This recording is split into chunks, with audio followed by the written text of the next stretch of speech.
y'all tuned in. We about to get this show started.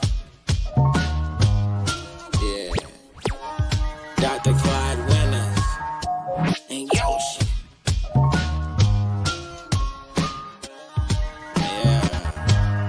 Yeah. In and now. We talking about back in the day and right now. Yeah.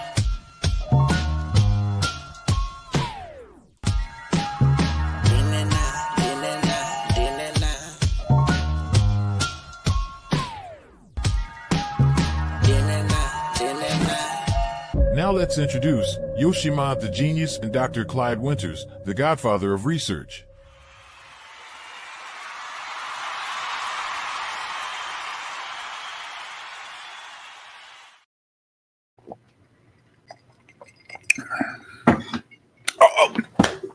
What up, though? What up, though? What up, though?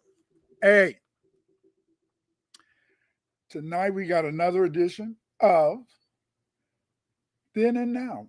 Yoshi, he had an accident, so his eye is kind of messed up, so he's not going to join us tonight. But even though he's not going to join us, I wanted to kind of talk to you guys about,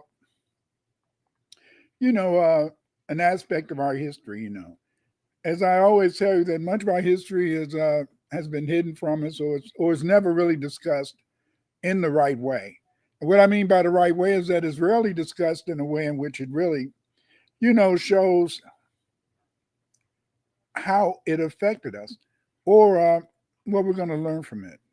Today, we're going to talk about the civil rights, and in a way, the civil rights movement is it's kind of like a fairy tale, And you may say, why do you say it, Dr. Winters? Well, because much of the civil rights movement is something that we saw on TV. Because of the fact that I was pre-adolescent, I was an adolescent, then a teen or whatever. So then, living through that movement, it's kind of in the eyes of what I saw on TV and what my parents and other people talked about. But the civil rights movement, in a sense, so in a real sense, I know it happened. I know it's real. And, we often believe we can see the consequences of the actions that our parents and other young people took to get us into this position of where we are today. Because see, an issue is this whole idea of, let's just face it, was civil rights a fairy tale? I mean, in a way, it's almost like, that it happened, it took place. But then at the same time, it's kind of still kind of an interesting thing. And it's interesting because of the fact that we often, in a sense, don't really get a chance to really discuss, where we're going, what's going on, and things like that. And because we rarely get a chance to discuss these issues, that means, in a sense, is that we don't really know what's right or what's wrong. But today, what I want to do is I want to talk about the civil rights movement, and I want to try to see is this it was the civil rights movement like a fairy tale? Was it something in a sense that it was a very important aspect of our history? But how do we see this? How should we see it? How should we see this, given the fact that much of what we know about it was, it was an event? And I will admit that the civil rights movement, I think when people around the world saw Black people who were just, doing peaceful protests, getting their heads beat, I think it did impact on people, the whole idea that America was pretending at the time to be a place of justice and a place of rightness, that America was really a wrong place. It was a civilization where it was mistreating, one of its largest minorities and mistreating the people who they had enslaved. But but the rest of the world didn't understand is that they never intended for us to have any freedom. They never intended for us to be free. They never intended for us to have justice, you see. But what they did is that because of the fact that they wrote a constitution, and they had a civil war. And during this civil war, we were able to participate. Yes, yes. Over 200,000, over 200,000 FBA served in the military. That meant that in a sense is that nobody gave us our freedom. No. And this is the wonderful thing about an FBA is nobody gave us our freedom. We fought for our freedom. You know, our ancestors, in a sense, they went on the battlefield and they fought and they died. They shed blood for this for our freedom. You see, our freedom did not come cheap. You know, because see, the most valuable thing that exists as a human being is your life. The most valuable thing that exists as a human being is your breath. And it was our gallant, brave FBA ancestors who went on the battlefield and died in you know, fighting for their right. And I mean, this is something that as a black person you always long for. I remember back in the 60s, you know, me and my wife and my baby doll, I miss her very much. But I remember we used to often talk about the fact that we were going to die fighting, you know, for the rights of FBA because we felt that we'd rather die than be on our knees. We'd rather die than be mistreated. We'd rather die than have people run over us. And this is what it was all about, you see. But tonight, what I want to do is I want to talk about the civil rights movement. And the reason I want to talk about the civil rights movement is that it's this movement that led to us being able to live in nice homes today, not living in ghettos. You know, because ghettos that was a phrase that originally applied to the Jews because in Europe the Jews were often forced to live in selected neighborhoods. You see. And so then we were not only forced to live in selected neighborhoods, we also lived in slums. And these slums were terrible, terrible buildings, you know, terrible buildings, horrible buildings, you know, full of roaches, you know, piss in the hallway, things like that. So it was a very nasty place to live, but we went through it. And this came about as a result of people taking the time and people not fearing death to go out and fight to get us the freedoms that we have today. So let's talk about civil rights. Okay?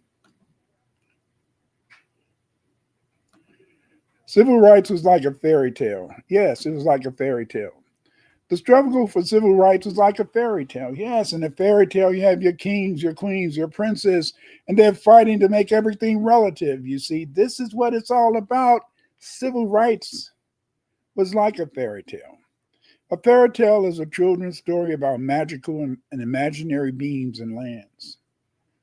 Similar to something resembling a fairy tale in being magical, idealized, or extremely happy is when we think about the civil rights movement. Yes, yes, yes.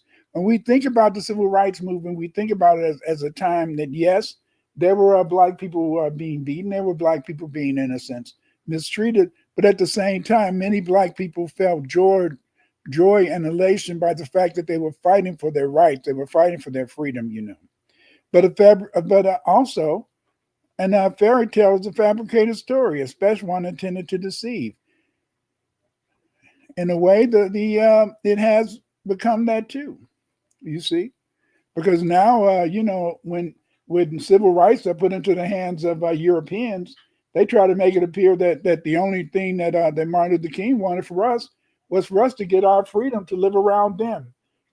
They try to make it appear as though that the main goal of civil rights was to be able to live around white folks and go to white stores and things like that. No, no. The main goal of civil rights was for economic independence. Yes, we wanted to, in a sense, be able to get full equity, not equality. No, no, no, not equality. Equality means that everybody's going to be equal. Everybody can never be equal. And the reason that everybody can never be equal is because human beings aren't equal. Some human beings can see, others can't see. Some human beings can walk, others can't walk. Some human beings, in a sense, are handicapped. whereas other people are not handicapped. So then therefore, in a sense, what we have to do is we have to understand that you can never have full equality in a human society, but we can have equity. And what equity means is that we should be given the opportunity to live a good life. We should be given the opportunity to be able to make an income that can help us to provide a satisfactory and maybe in a sense more than a livable wage. You should be able, in a sense, to give your children, a lifestyle that can help them to be able to feel that they're not alone, you see, to feel that there's hope. You see, yes, yes. You want your children to feel hope because of them feeling hope that allows people, in a sense, to maybe strive and fight to get something out of life. Yes, yes, yes. There's more to life than just a struggle. It is. Yes, yes. Justice, justice, finding justice, going to the palace, getting all the rights, getting the justice, getting the truth, getting all the wonderfulness associated with the outcome of most fairy tales. Fairy tales often follow a journey of struggle, heroism, and then ultimate transformation. The civil rights movement follows a similar narrative structure. This presentation highlights how real world history echoes the themes of a fairy tale. Fairy tales often feature an oppressed hero seeking justice. African Americans facing segregation and discrimination played this role in the civil rights movement. Like fairy tale heroes, they endured hardships but never lost hope. Yes, yes. We have our heroes, Harriet Tubman, Frederick Douglass, and other great black men and women who fought, in a sense, who tried to liberate us, who stood 10 toes down, in support of our people, who, in a sense, didn't just cave into the idea that we were inferior, cave into the idea that we should not try to fight, cave into the idea that our only place was to be subservient to the European. The evil villain. Every fairy tale has a villain who enforces injustice. In the civil rights movement, systemic racism, Jim Crow laws, and segregation served as the antagonists. Oppressive leaders and organizations acted as the enforcers of these injustices, like the Ku Klux Klan, you see. Racist governors and racist mayors who, in a sense, would impact upon us negative opportunities. In fairy tales, magical beings or wise mentors assist the hero. Civil rights leaders like Martin Luther King Jr., Rosa Parks, and Malcolm X played similar roles. We had to, in a sense, live with these heroes and know that it was living in supportive communities, where there were legal allies, and the media also helped push the movement forward. Heroes in fairy tales are called to challenge injustice. The civil rights movement had key insight in events such as Rosa Parks' arrest and Brown versus Board of Education. They also had sit-ins. Yes, yes, yes, they had sit-ins. Here you can see a picture of a sit-in. Here you can see this black girl sitting at a counter, and you can see this white guy behind her about to pour something on her. You can see these people that was haranguing her, arguing at her, cursing at her. But she sat there and she stood there because her goal was to make sure that, in a sense, that we were going to be able to fight the battle, that we were going to be able, in a sense, to create a situation in which we could do and whatever we pleased, and that we would have full justice, because these moments set the stage for a greater battle against oppression. Like fairy tale heroes, activists face dangerous obstacles. Protests, marches, and sit-ins were met with violence and arrests. Events like Bloody Sunday and the Birmingham campaign tested their resolve. Yes, yes, this is what it was like back then. This is what those black men and women faced. I don't know if I could have faced it like this. I don't know. They had to back in the day, before you could participate in some of these marches, you had to be trained. And this training, what it was all about was that it was to train you not to strike back at these people when they were treating you miserably, not to strike back when you were being hidden by batons, not to strike back when you were having dogs sick on you. You see, and in a way back when I was younger, I thought these people were very silly. I thought they were silly because growing up in Chicago, we knew where the white folk lived, and we knew if they messed with us, we'd go over there and fuck them up and kick their ass, sis. But that's how I felt growing up in the city of Chicago. Growing up in the city of Chicago, I felt I lived in a community where it was nothing but black folk, and I knew in a sense that white folks was over there, and you fuck with us, we'll fuck you up. See? But that's how I felt growing up in the city. I felt growing up in the city that I had just as much a right to anything that existed as anybody on the planet Earth. But I didn't know that people in the South, they kind of thought different, I think. I think in a sense, they felt in a sense it was better to go along to get along.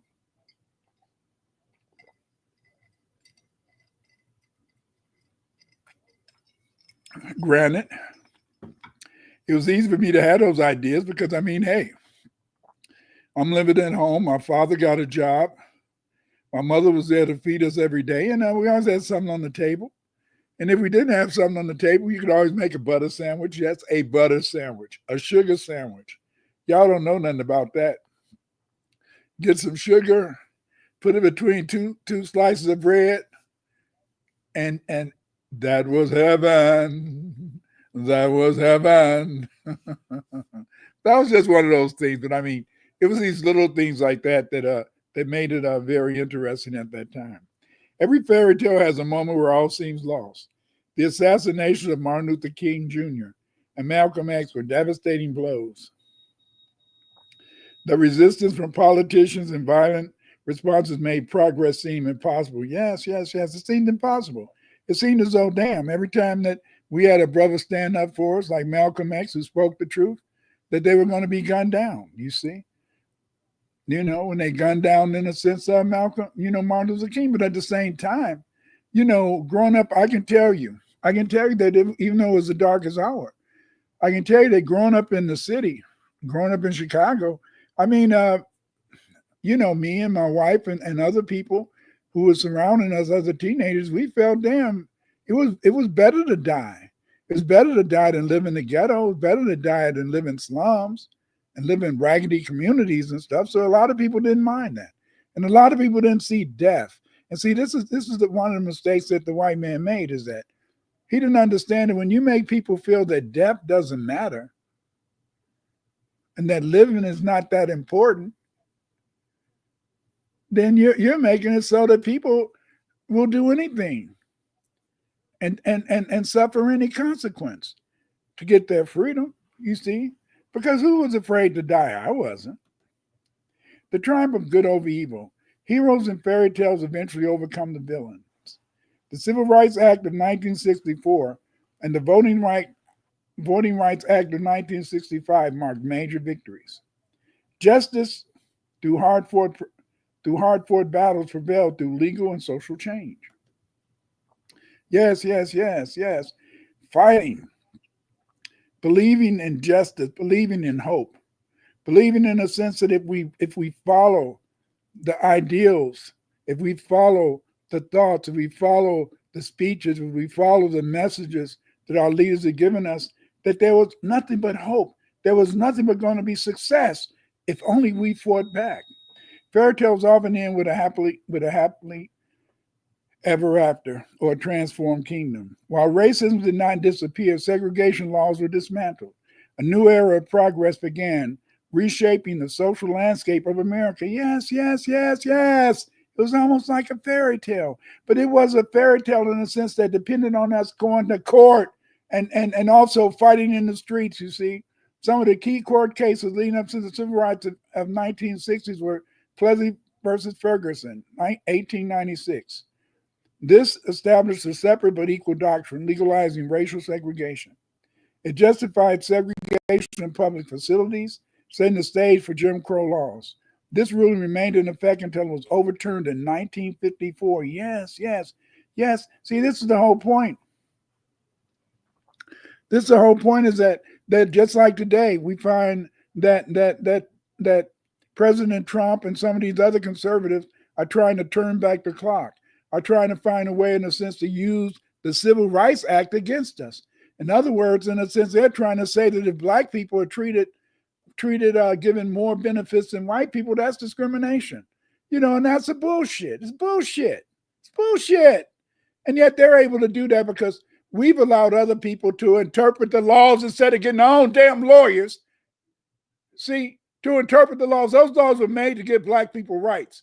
Those laws were not made to take away the rights of black people. But do we have any lawyers? Do we have any rich people supporting our lawyers? Do we have any rich people who have set up a fund so they can fund a fight to make these laws for real? See, we got the laws on the books, but we never had a think tank. We never had our philanthropists, rich people giving us money, in a sense, to keep our lawyers with a livable wage so that they could fight for us. No. Another court case was Missouri XL Gaines versus Canada in 1938.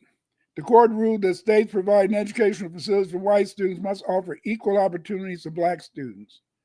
This forced the state of Missouri to either admit a black student to its law school or establish an equivalent institution. This marked an early legal challenge to segregation in higher education. Shelley versus Kramer, 1948. This is a very important case. It struck down racially restrictive housing covenants that prevented black families from purchasing homes in certain neighborhoods. Although private individuals could still enforce segregation informally, the ruling made it illegal for courts to uphold such agreements. Yes. But do you know, it's kind of sad that even though this law was, even though this court case took place in 1948, do you know that there's still redlining taking place? In other words, there's still banks. There's still banks in this country that have established a policy, not a written policy, but they've established a policy not to finance black people so that they can own their homes, or most importantly, remodel their homes. Because it's one thing to have a home, but your home is not going to stay, a nice place to live unless you can keep remodeling it, unless you can keep fixing it up.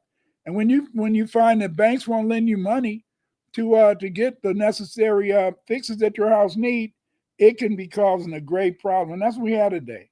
We have this problem where, yes, you can have a home, but it's still hard to get loans from banks to really be able to keep your home up. Then there was Brown versus Board of Education, 1954.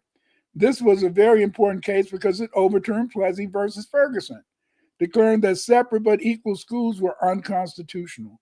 This was a very important ruling. It ruled that segregation in public schools violated the Equal Protection Clause of the 14th Amendment. This sparked massive resistance from segregationists, but laid the groundwork for desegregation. Yes. It is so sad.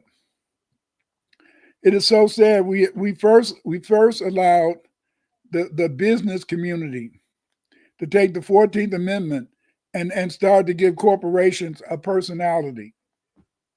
Now we've allowed the white racists to take the 14th Amendment and use it against us to say that we're being discriminated against, and that such things as DEI and equal rights for black people is wrong. Those laws were made for black people. But see, our problem is that we don't have any lawyers that are going to court and they're reconstructing why these laws were made and arguing in the sense that they should be used and construed in the sense that they were made and written for. You see? But that's our fault.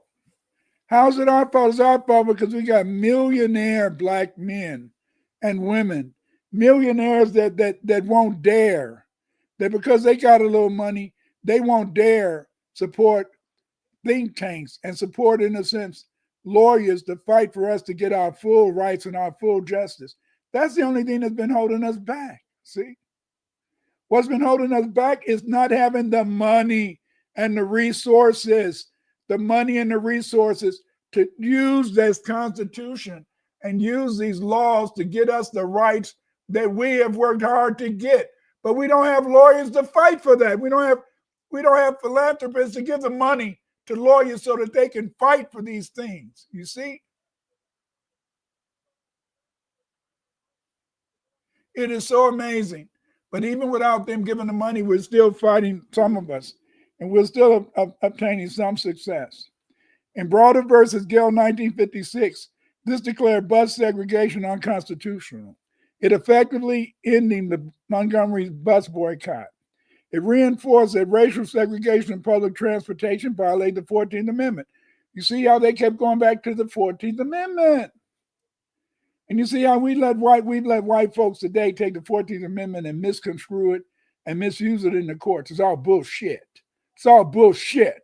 See? It's all bullshit. But they get away with that because we don't have people who are paying a class of lawyers to fight for us. We don't really have, in a sense, a black think tank that is being sponsored by black millionaires so it'll fight for us to get our true rights and our true justice. Damn. In Cooper versus Aaron, 1958, they reinforced the authority of the Supreme Court by ruling that states could not pass laws that undermine Brown versus Board of Education. It specifically targeted attempts to delay school desegregation in Arkansas. Boynton versus Virginia, 1960. This extended the ban on racial segregation to bus terminals, restaurants, and other facilities associated with interstate travel. This decision inspired the freedom riots to test segregation laws in the South. If you don't, in a sense, try to fight, if you don't test the law, how are you going to make the law apply? Heart of Atlanta Motel Incorporated versus United States. It upheld the Civil Rights Act of 1964 by ruling that businesses engaged in interstate commerce could not discriminate based on race. It strengthened federal power to enforce desegregation in public accommodations. Loving versus Virginia, 1967. It struck down laws banning interracial marriage, ruling that they violate the 14th Amendment. It solidified the principle that racial classifications in law required strict scrutiny. These cases played a critical role in dismantling legal segregation and discrimination, paving the way for the Civil Rights Act of 1964 and the Voting Rights Act of 1965. Family, do you see? Family, do you see?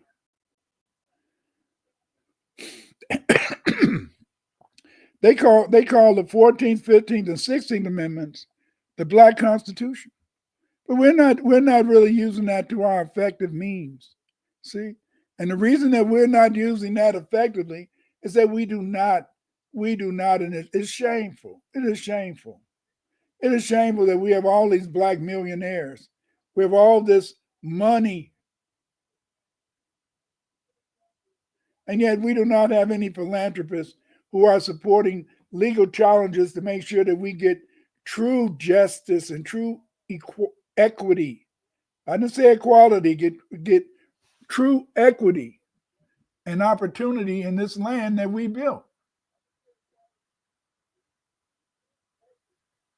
We can get true equity in this land that we built, but we have to, in a sense, go to court and fight for it. And to be able to go to court, you have to have money to pay the lawyers so that they can fight and have an income so they can have somewhere to live and stay. If they're healthy, if they're living good, then they're going to be able, in a sense, to fight and be able to sustain themselves. See?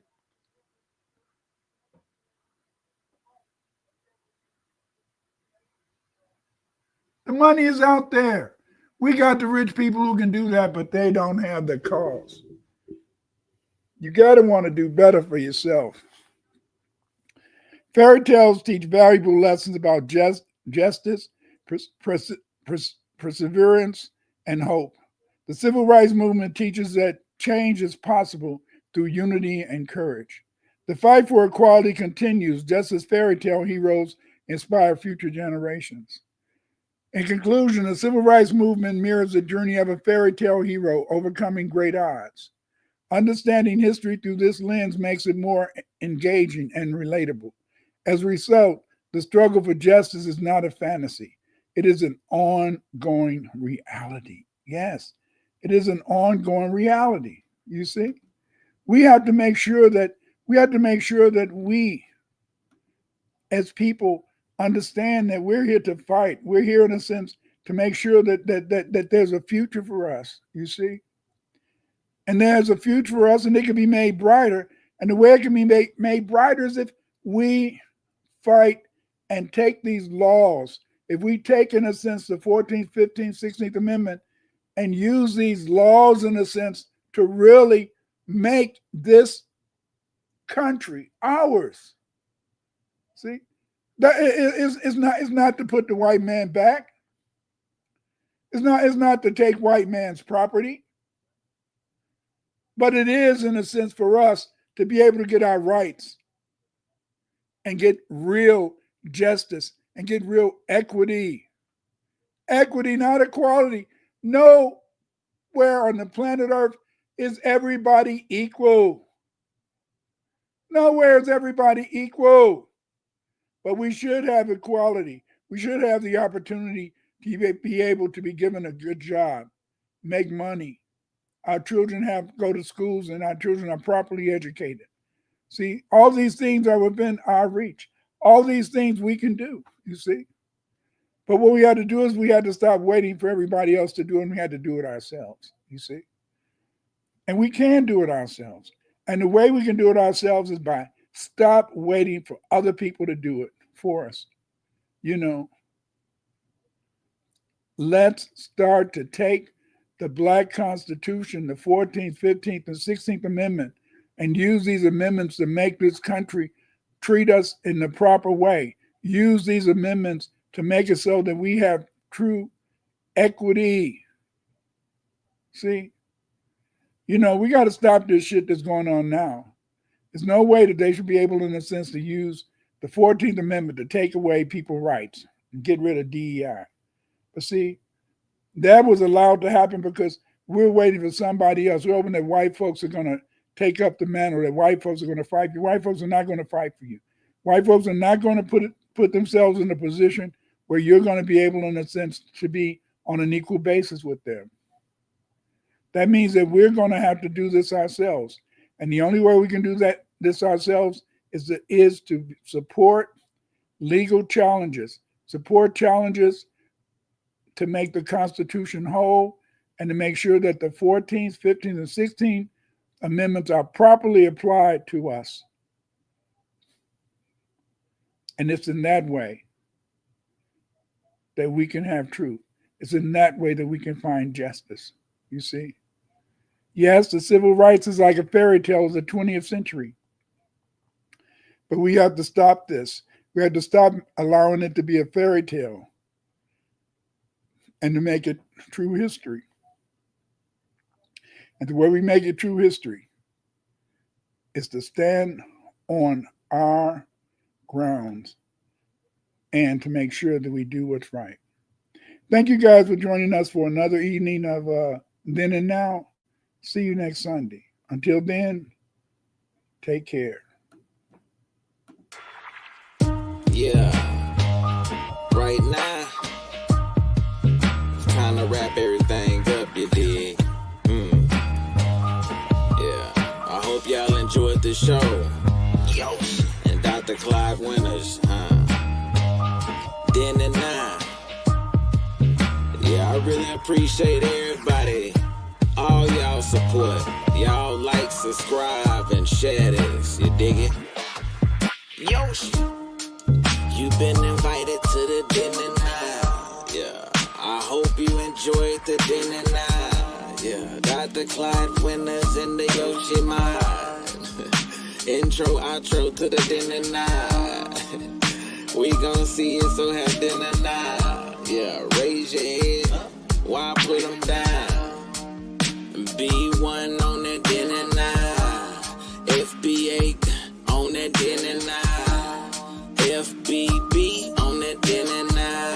It's all about unity on that Then and Now. The only thing that can save you is B1, B1, B1.